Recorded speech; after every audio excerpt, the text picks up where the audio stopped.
This is March for the first time since at least I've been a part of this podcast. It's going on 4 seasons now.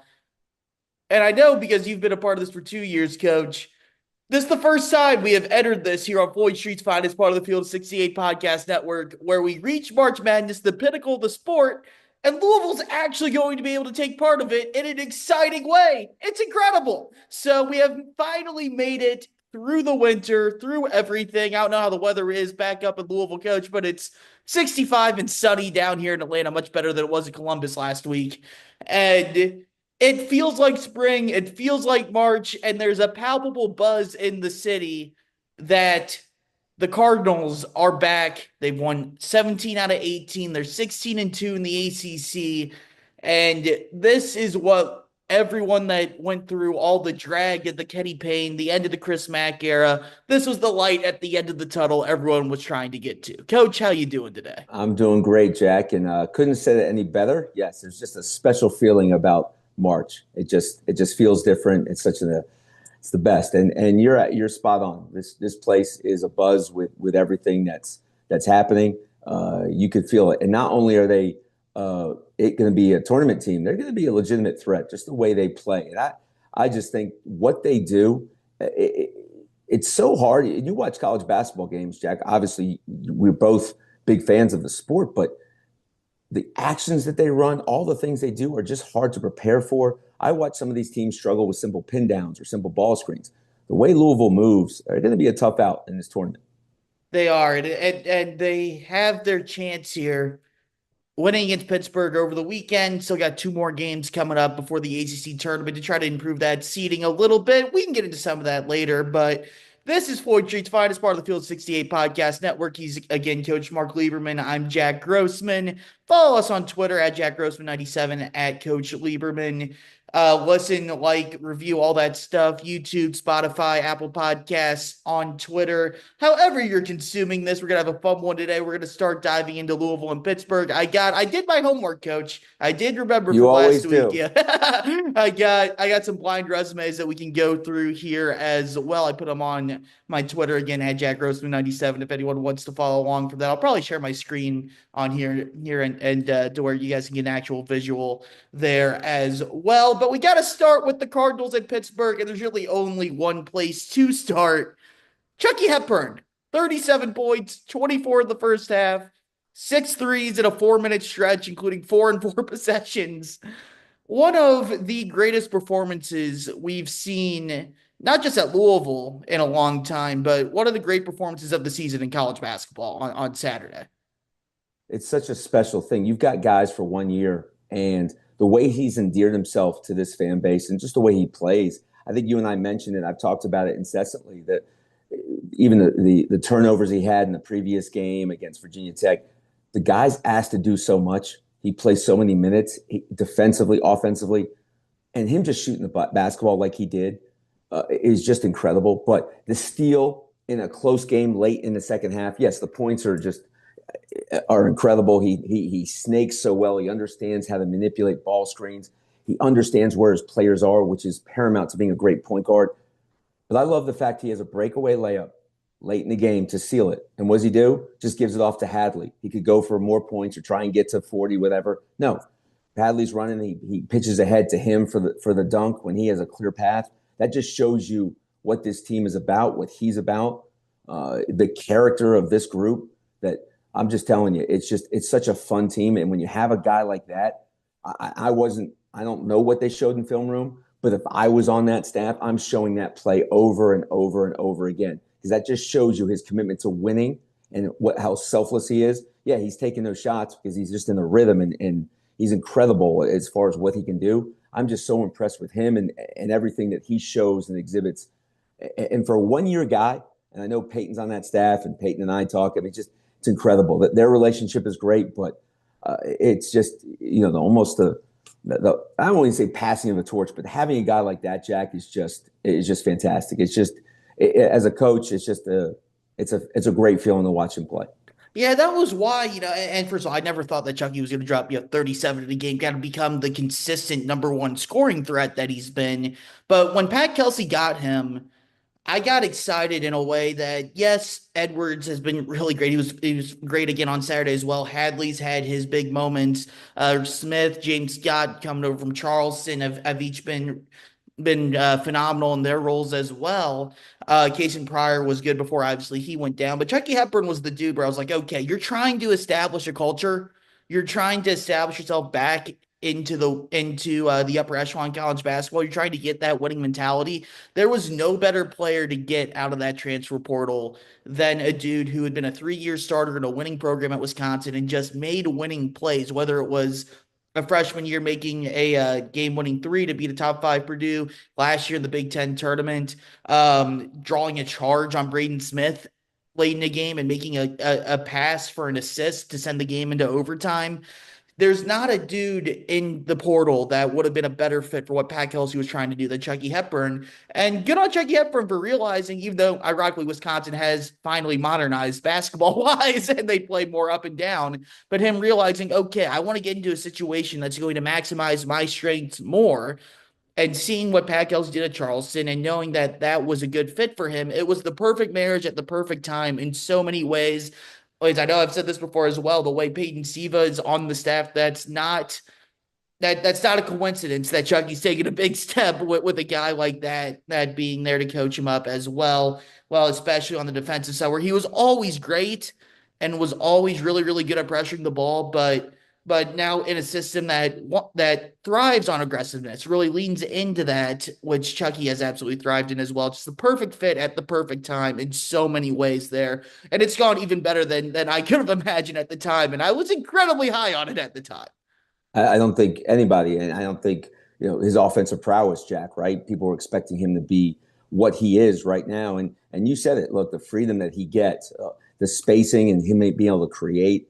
He's just shown those attributes, and it's just look at this game. And just coming off again, 4 assists, 2 turnovers, so it's again 2-1, but 6 for 6. He's not.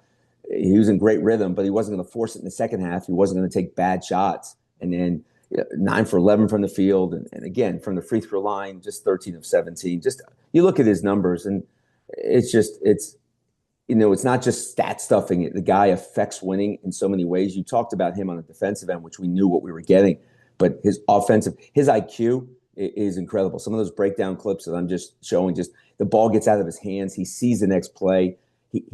Great point guards, Jack, have ESP. They can see 2 seconds into the future. So he understands what defenses are doing. Good things happen when the ball's in flight on offense, when you're moving it. He's ready to catch it and make the next play. So for me, it's just it's fun to watch. And he does it on the other end too. He reads what the offense is doing on the defensive end. He's able to be two passes away. He's able to get deflections based off of reading passes. He's a ball hawk both in the full court and the half court. I know, and this will be my homework assignment for next time is to compile some stats to back this up. But the Bob Cousy Award obviously has their top five guys.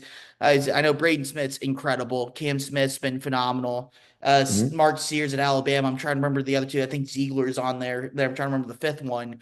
But I would argue Smith and Jones are the two that I kind of put in the same stratosphere of impacting the game in so many different ways, as many ways as Chucky Hepburn does. And I would argue there's not a point guard that's done that for the full season because like Cam Jones is kind of worn down a little bit. And that's not a slight on him, but he's in kind of a situation as Chucky to where they're asking him to play a lot of minutes and do a lot of things. And Marquette hasn't.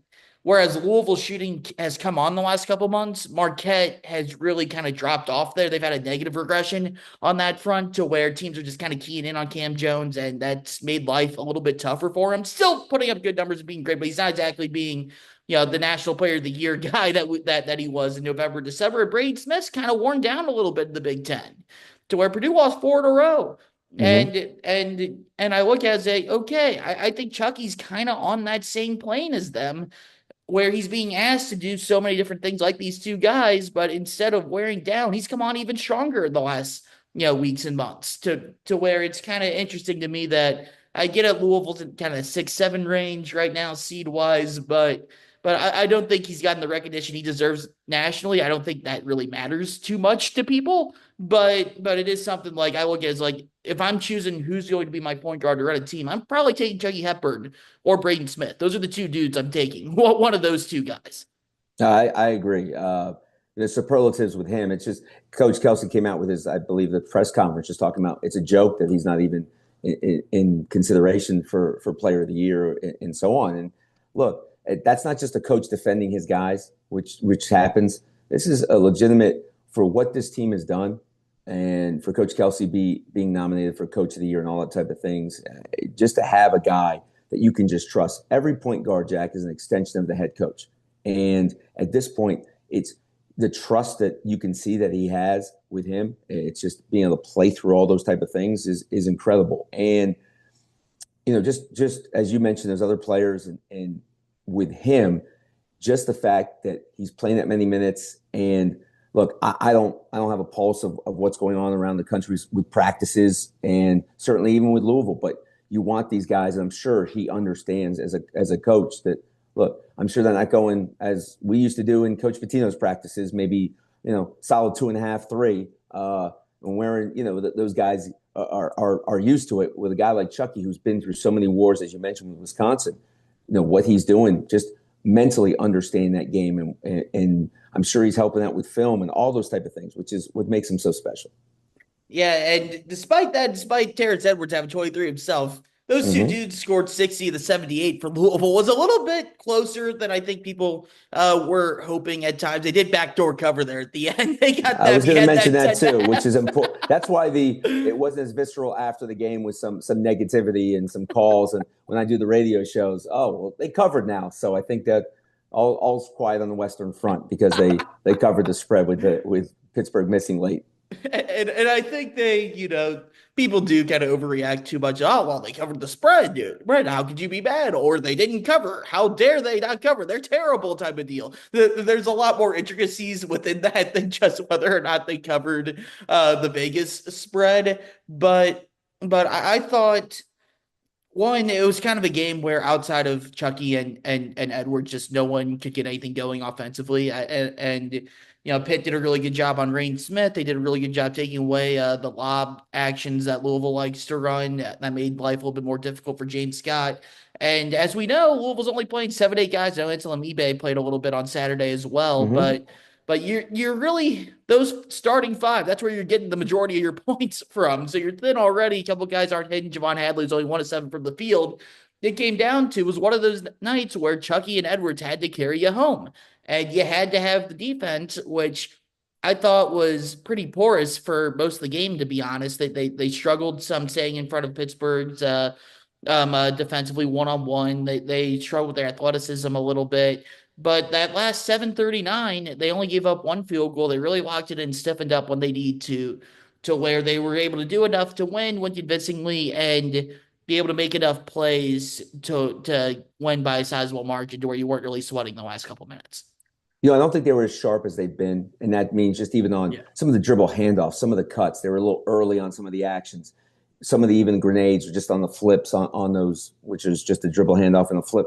They were a little late, and Pittsburgh was blowing up some of those plays, and some of the cuts weren't as attention getting as they've been in the past, or just in some of the games previous. But you mentioned even defensively, look, there was some missed assignments and some late switches and some doubling and leaving some shots and some blowbys. But as you mentioned, when it's winning time, and Coach Kelsey's mentioned that, the under 8 media, the under 4 media, that's winning time. You just mentioned it, one field goal, just boxing out, not giving up second shots, being physical, being scrappy, just getting into gaps and not letting Pittsburgh get where they wanted. And then offensively, they just were sharper. So yeah, look, it's part of it. This team, we're almost picking at little things, and we're just, which is a beautiful thing. It's just from what we've had the last couple of years, but the nuances of how sharp they are late, and that's just to understand. It's not like they're coasting. It's just, it's going to happen. You're going to have spurts. You're going to have times where you're just not as sharp.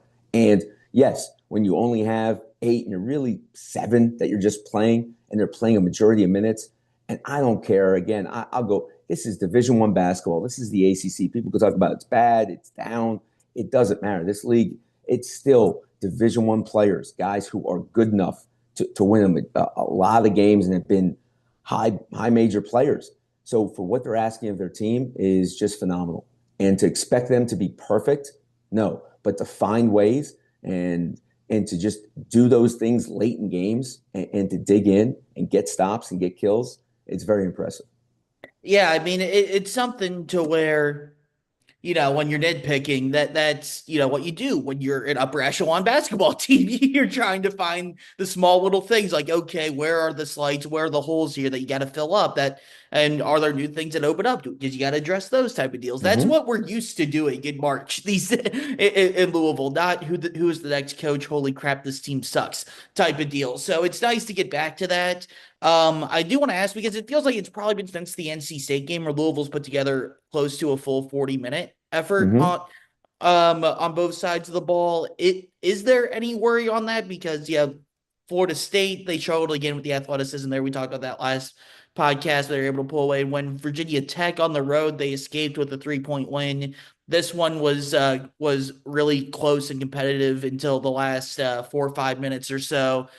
Is there any worry for that, or is it just simply, look, they've been dragging through the ACC, which isn't as good of a league as what it's used to being, and it's okay. We're trying to get to the ACC tournament. We've played so many teams that are hovering around 500 or under 500. Quite frankly, it's can you just get us to the ACC quarters or the semis when you're playing Clemson type of deal to lock Yeah. in. I guess my question is that kind of what we're seeing here, and also how hard is it to stay locked in enough and be able to flip that switch when you need to when the tougher competition does start coming next week in Charlotte. Well, I think earlier in certainly in January, this team was the hunter. This team had a disposition. This team knew, and I don't think other teams they were hitting teams in the mouth and they were just extending it. Bless you, Jack.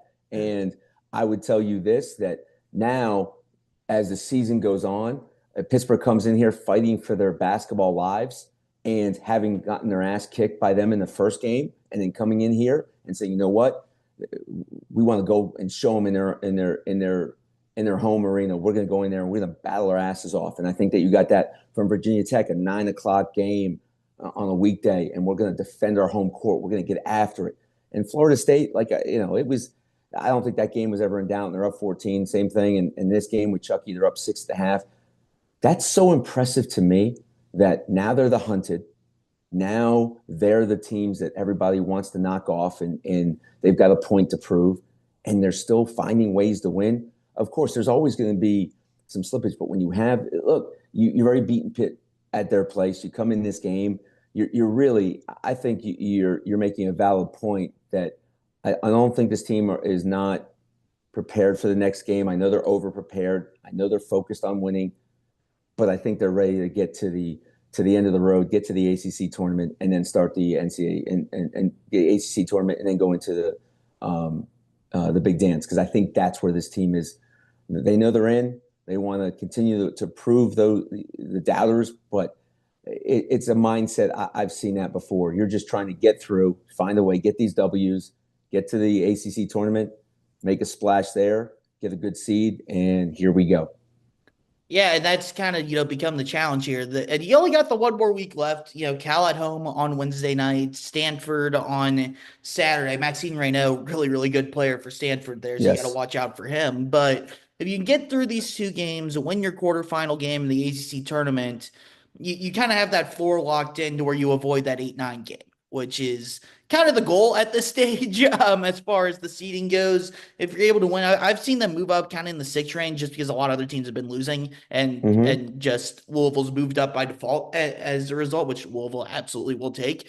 To where if you could beat Clemson, I think that game's going to be fascinating. Louisville can beat Clemson in that semifinal, assuming it is the 2-3 semifinal. If Louisville's able to get past their first round opponent, which I can pull up a projected bracket here in a minute, and if Clemson was able to get past North Carolina. That game is going to be so big for both of those teams. Louisville already obviously has the win over Clemson in the first game of the Yum Center, but to get a second win over them would be huge for the resume. It'd be their best one of the season, to be completely honest, just based off of net and neutral site and all that stuff.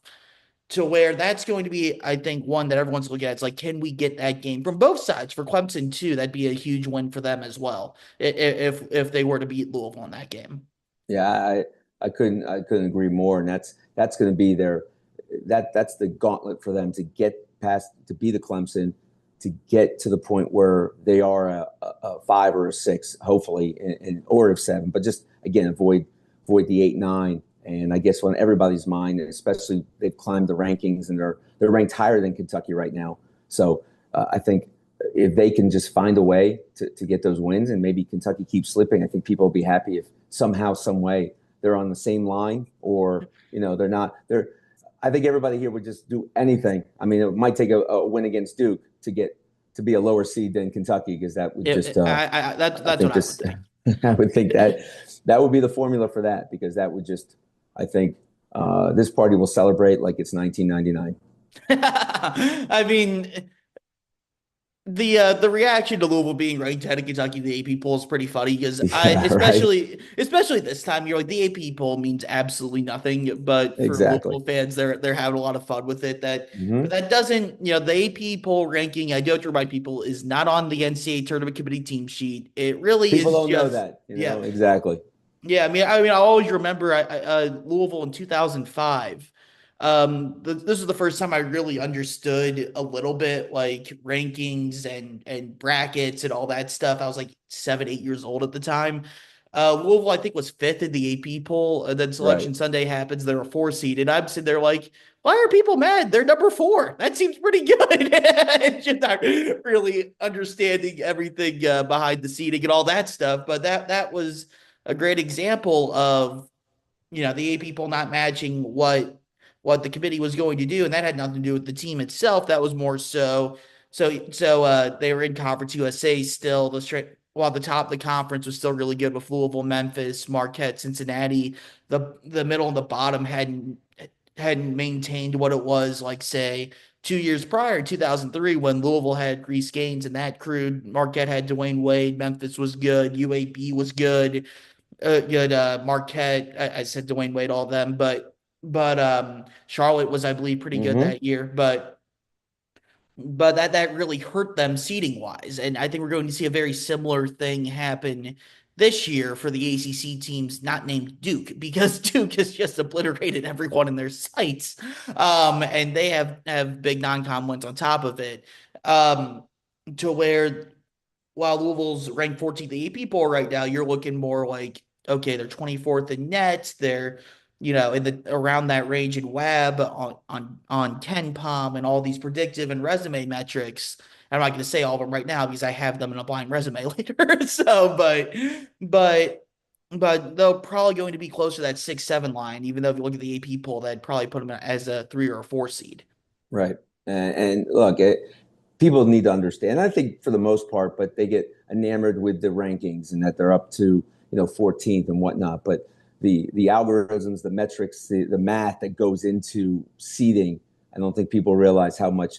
I wish there was more of an eye test that could be applied to all of this. But at the same time, look, they understand what's in front of them, and they understand we can be the Clemson, if we can be the Duke, if we can get to win an ACC championship, what that's going to do for them and take them in a position where they're going to just skyrocket up into where they're going to be seated, which would just be a huge thing.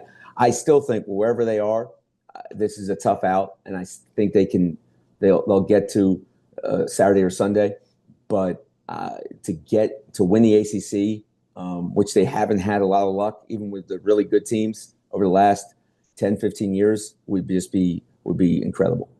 Absolutely. And just looking at the projected bracket right now, which, by the way, bball.notnothing.net, incredible resource this time of year. You can go and get conference tournament bracket projections they do it based off of Ken Palm. It's either Ken Palm or Torvik, one of the two. Mm-hmm. But you can go through and you can pick all the games yourself if you want to. If you disagree with any of them.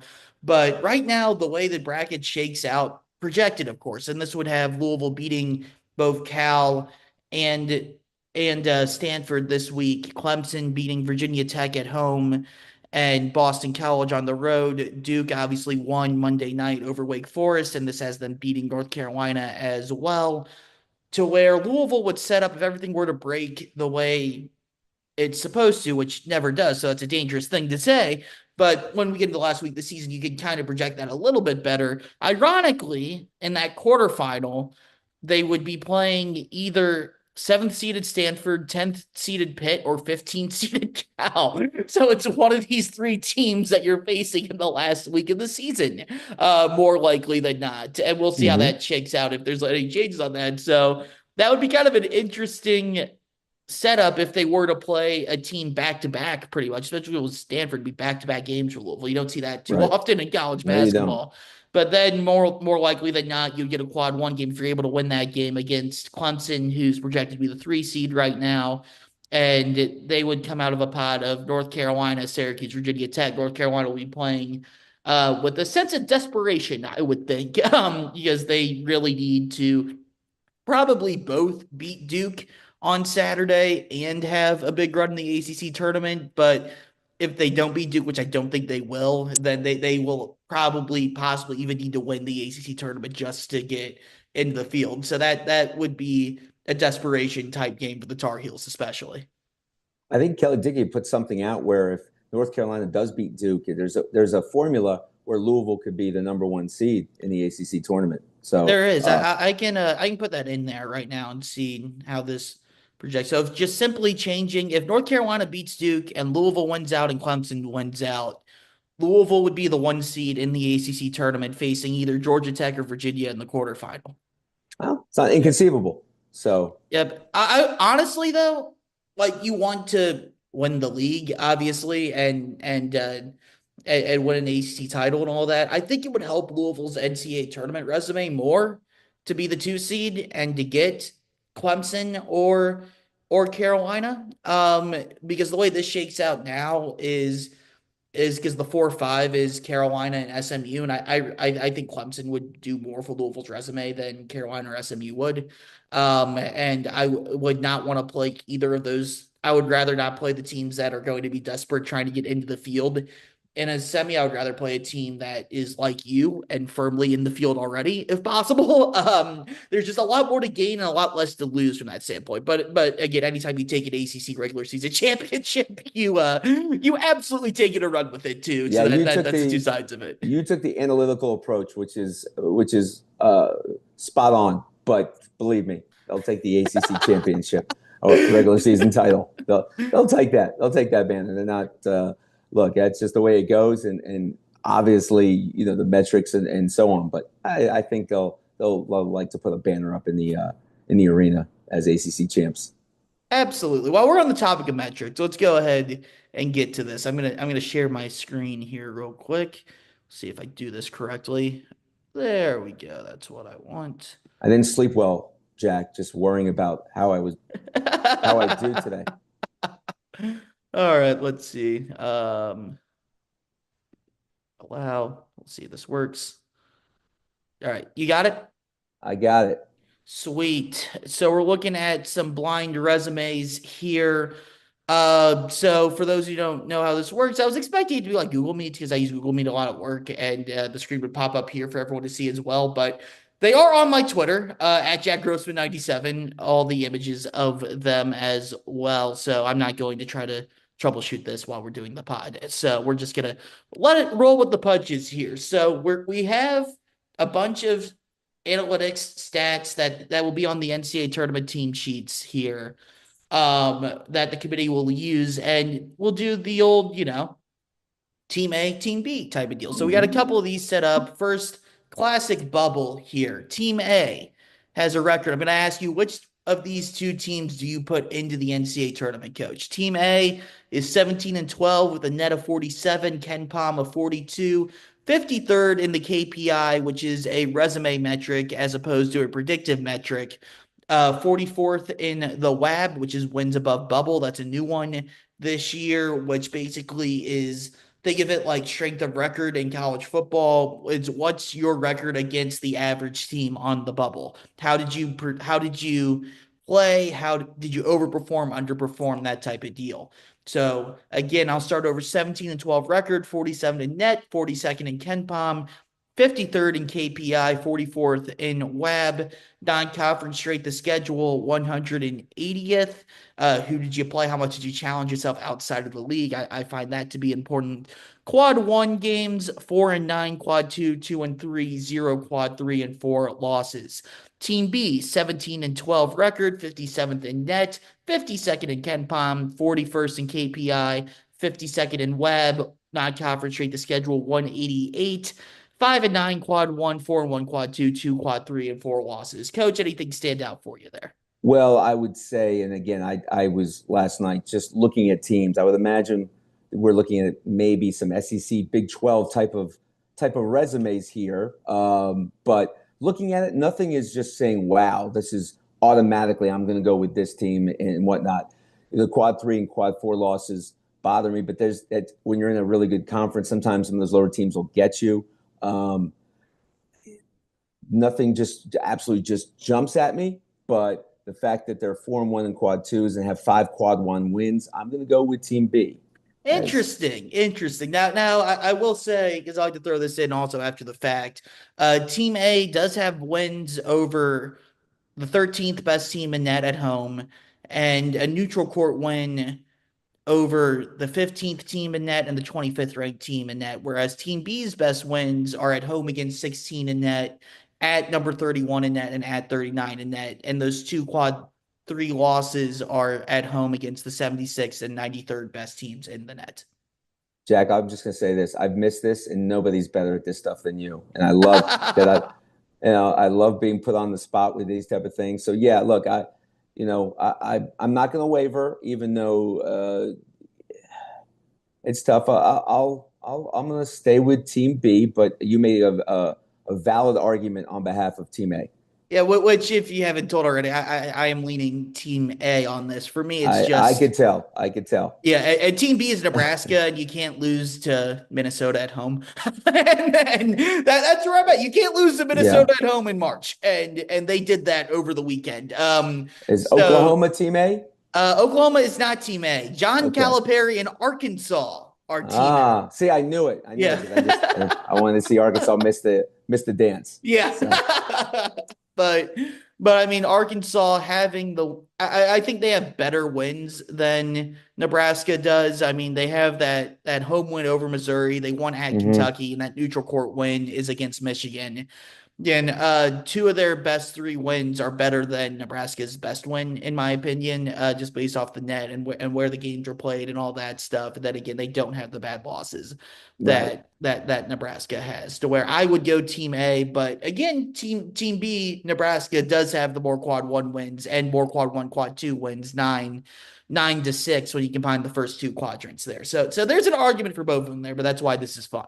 All right, Well, so Jack, I'll let you. when you only score 13 points against South Carolina, I think Yes, that should be held against you. that is very fair. That goes on as a quad two loss, but man, you can't score 13, 14, whatever points it was in the first half against South That, Carolina, who was winless in the SEC yeah, to that that should count for point. something, I think. I Yep. don't know. And this shows how bad the bubble is, to be honest. We got to expand the tournament to get both of these teams in. I mean, what else are we doing, right? You're I not mean, wrong. but funny because I'll do another one either later this week or next week where I'll throw in like maybe North Carolina or Wake Forest or Xavier.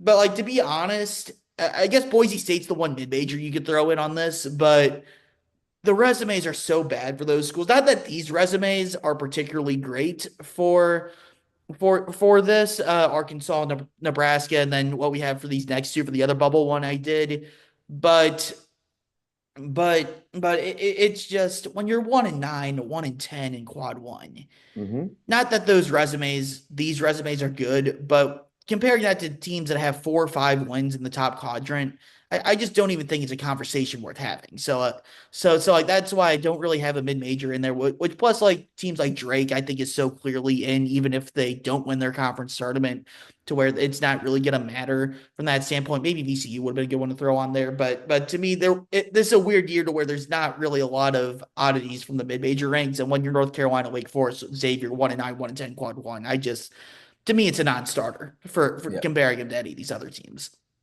That's I wouldn't argue with you there, and like you said, a lot of those teams are just so good, but if they miss out in the conference tournament, we don't have so many of those this year.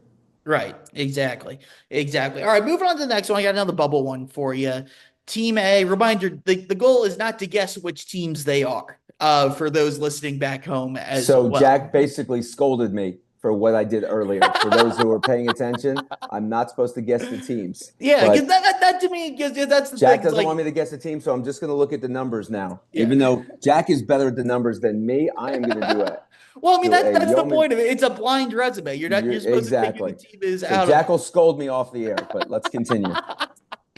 Team A is 17 and 12, 53rd in net, 46 in Ken Palm, 51st in KPI, 42nd in Web, 145th in their non-conference straight. The schedule quad one, they are 5 and 10, quad two, 3 and 1, and they do have a quad 3 or 4 loss. It's a quad 3 loss. Team B is 18 and 11, 55th in net, 43rd in Ken Palm, 33rd in KPI, 43rd in WAB, non-conference strength of schedule is 157, 4 and 11 quad one, and no losses in outside of the top quadrant. Coach, any thoughts on this? Just looking at the numbers, I mean, it's. I think there is a disparity. I would say, just I'm leaning towards Team B, just because of the. There's no bad. You just on the previous one we talked about that bad home loss, and I don't see a quad 3 or 4 loss, and obviously Team A has one, and being what they are in quad 2, not losing there. Yeah, I'm going to lean towards Team B, Yeah. whoever it is, whatever conference. And I will add this as well. Team A's net wins are against numbers 10, 24, and 25 on neutral courts. That's their best three wins. Team B's best three wins are at number 11 in net, home against number 17 in net, and at number 36. Team A does have that quad 3 loss, which is against the 84th team in the net. Does that push you more towards Team B, I would think? Yes, it On does. that, yeah. Yeah, with the added on numbers that you've given me, yes, I am squarely on the side of Team B. Yep, and Team B is the Indiana Hoosiers, who have inexplicably come on up late Look in the at last that. couple of weeks. Hmm. Those wins are at Michigan State, Purdue at home, and Purdue. Yep. then at Ohio State, and then Oklahoma is Team A. They have a huge one hosting Missouri. It's either Tuesday or Wednesday night, one of the two nights. They really need to win that one. Those neutral court wins are over Arizona, as people remember, Louisville, and then Michigan. The quad 3 loss was against LSU there. So yeah, no, I think Team B, Indiana in this case, has the better wins. They don't have the bad loss. Not having any losses outside of quad one helps them a bunch. But Team A still has a chance there. Oklahoma, if they were able to beat Missouri on this week, they get Texas in the weekend, and then obviously plenty of opportunities in the SEC tournament next week in Nashville. Yeah, I think they had their opportunities against Kentucky. They've had their opportunities. It's just one of those things where they've got to find a way to get one of those wins. And how about Indiana, Jack? We look. I'm telling you, it's if they get they get to even Saturday or Sunday or somehow the second weekend, I think people are going to be like, okay, Coach Woodson has another year. What are your thoughts? I'll be quick on this. I got two more of these I want to get through, and I know you got a Gotcha. heart out, but Indiana had a very similar situation in 2006 with Mike Davis, where they where he, said he was going to resign, all that stuff after the season. They were outside the tournament picture. They rallied off like 5, 6 in a row. Actually got to a 6 seed in the tournament, made the round of 32, and he still got the kibbutz after that. So I would kind of expect the same thing happen with Gotcha. Woodson there. But let's go and run through these last two, a little bit different here. I got three teams here for you. Who two of these teams are gonna get a 1 seed? Who are you knocking off the one line? Team A, 24 and 5, fifth in net, fifth in Ken Palm, third in KPI, third in Web, non-conference strength of schedule of 127, 10 and 5 quad one, 4 and 2, or 4 and 0 quad two, no quad 3, 4 losses. Team B, 25 and 4, third in net and Ken Palm, sixth in the KPI, fourth in the WAB, non-conference strength of schedule 72nd, 7-4 quad one, 9-0 quad two, no quad three, four losses. Team C 23 and six in net and Ken Palm, second in KPI and WAB. Non-conference strength the schedule of 11, 10 and 6 quad one, 7-0 quad two, no bad losses. Coach, thoughts on this? Huh. Wow. Look, This is splitting hairs. I yeah, realize that's this. it. Yeah. Really is. I mean, if we're gonna go, that's it. I'm gonna make sure that I don't think I'm gonna take Team C off of line a number one seed. So I think even Team C to me looks like a one. Anything else you want to? Any other numbers? I've So phoned a they all friend have a here. lot of really I'm good phoning you, wins. Jack. Yes. They all have a lot of really good wins, but like Team A has two top 10 wins, Team B has three top 10 wins, Team C has a win against net number three, which is Team B, and swept net 15.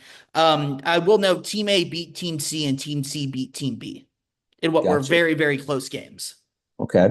Yeah, we're gonna keep Team C on the one line, and yeah, I'm gonna go A and C as the ones, and B is gonna be bumped to a two. And for me, I'm bumping Team A off personally just because the non-conference strength of schedule just isn't there compared to the other two teams, especially Team C. Team A is Tennessee, who beat Team C, Alabama, over the weekend on the Meshack Mm-hmm. buzzer beater, which was incredible. Team B is Houston, who Alabama beat in overtime back in Vegas earlier in the year. This one's fascinating to me. I would Oh, bump it really Tennessee is.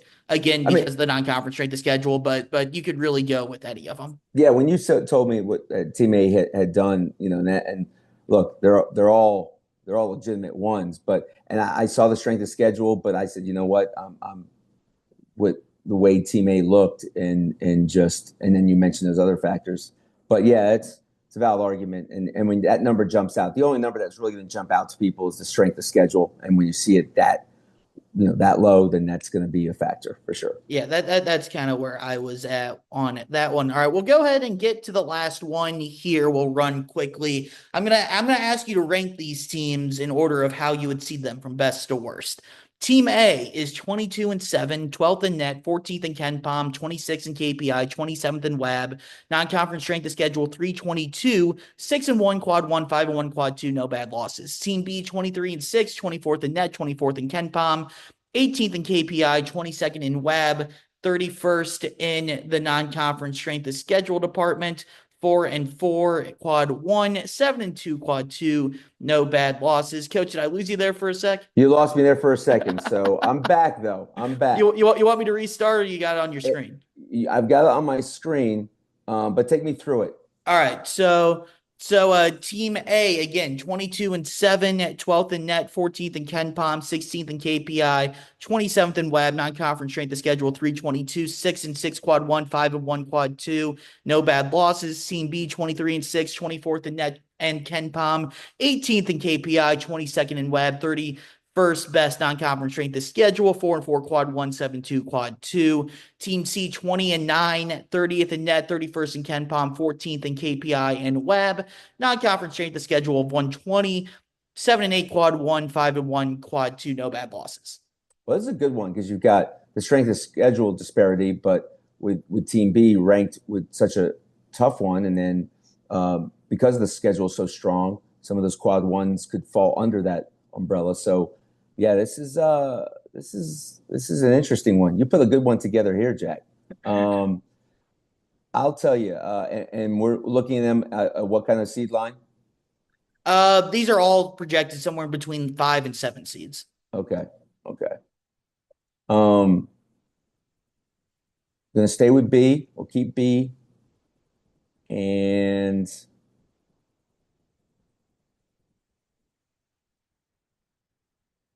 I'm gonna go B and C, Jack.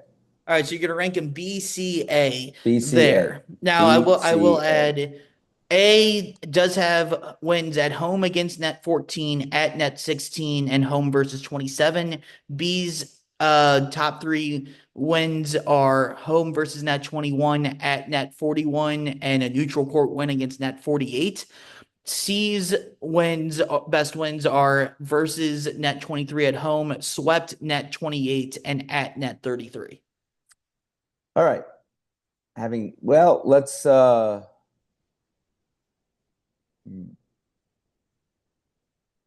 It complicates it a little bit on this one, doesn't it? that sure Because did. for me, the non-conference strength of schedule was the big thing that stood out last time.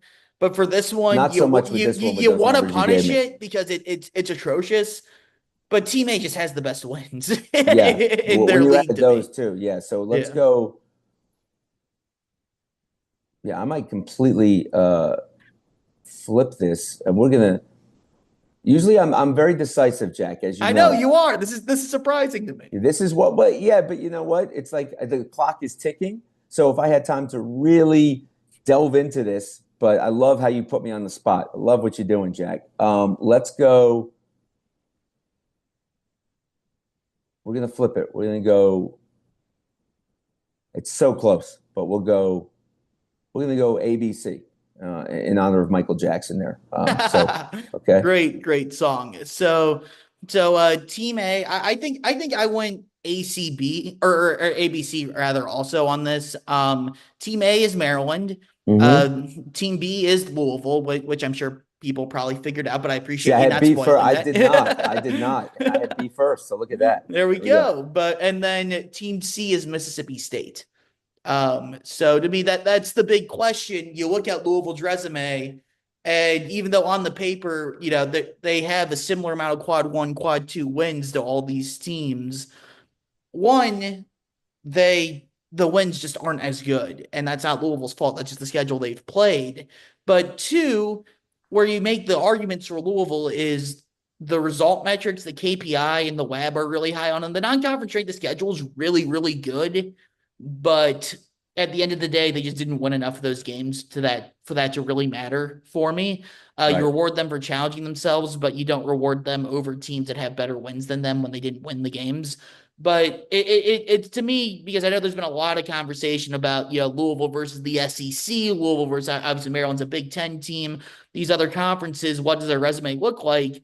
And to me, it's a good comparison with Mississippi State and Maryland, two teams that are Maryland's projected to be a 5 seed right now, Louisville in that 6 to 7 range, Mississippi State kind of on that 6 range as well. To where okay, how do we actually stack Louisville's resume up against two teams in better conferences that are seated either directly ahead of them or a little bit ahead of them right now. So to me, it's an interesting conversation there for sure. Yeah, and you look at the numbers. I mean, they're stacking up. So it's just if they can continue to do that, and some of these other teams just fall off. It's good to see it like just right there in just in numbers. So that's a positive sign as well. So I know I've kept you too long past the 10:41 deadline Yeah, here for when we're you, Jack, recording it's okay. this Tuesday morning. So I will go ahead and get you out of here. I could go deeper on this round. We might revisit this next time. But Coach, always appreciate the time. I'll go ahead and let you go now so you can go and do what you need to do there. We'll get this